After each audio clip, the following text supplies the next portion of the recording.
আর যেরকমভাবে চাকের মধ্যে কিন্তু যে তাদের যে কৃত্রিমভাবে তৈরি করা চাক বা বাক্স যাই বলে না কেন, এখানে কিন্তু মৌমাছি এইভাবে থাকে এবং তারা এই যে ছোট্ট চাক তৈরি হচ্ছে, এখানে কিন্তু মধুটা জমবে মূলত আস্তে আস্তে, এই চাকগুলো বড় হবে, তাই না?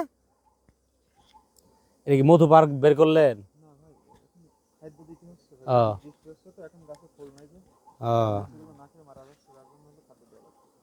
ও আচ্ছা আচ্ছা আচ্ছা, গাছে ফুলের কমতির কারণে খাদ্য দিতে হয় মৌমাছিকে, কারণ মৌমাছিকে বাঁচায় রাখার জন্য মূলত আসলে খাদ্যটা দেওয়া।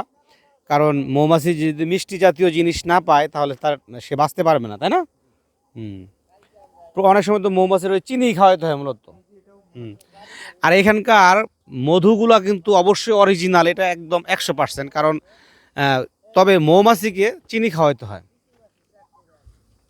অন্ধকার আসতেছে না? না, এই পাশ থেকে নিলে বেশি ভালো। দাও, যদি অন্ধকার না আসে তাহলে হ্যাঁ।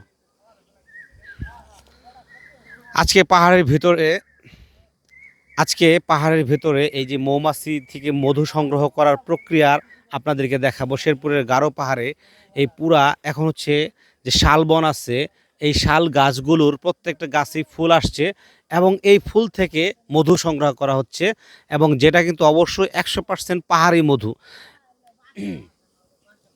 আর এই মুহূর্তে চাক খোলা হচ্ছে বিধায় আমি একটু নিরাপত্তা সেফটি টুপি পরে নিছি, যাতে মৌমাছি না কামড় দেয়। আর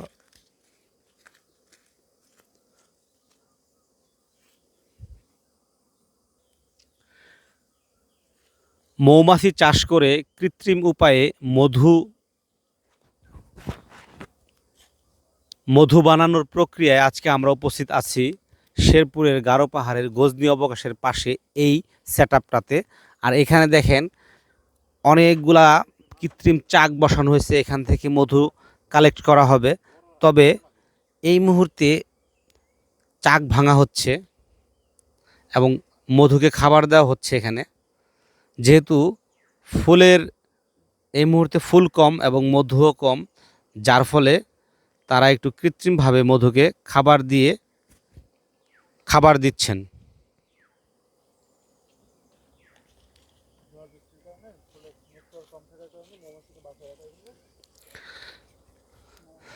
মূলত এই মুহূর্তে ঝড় বৃষ্টির কারণে ফুলের নেকটার কম, যার ফলে মৌমাছিকে বাঁচিয়ে রাখার জন্য এই কৃত্রিম খাবারগুলো দেওয়া হচ্ছে।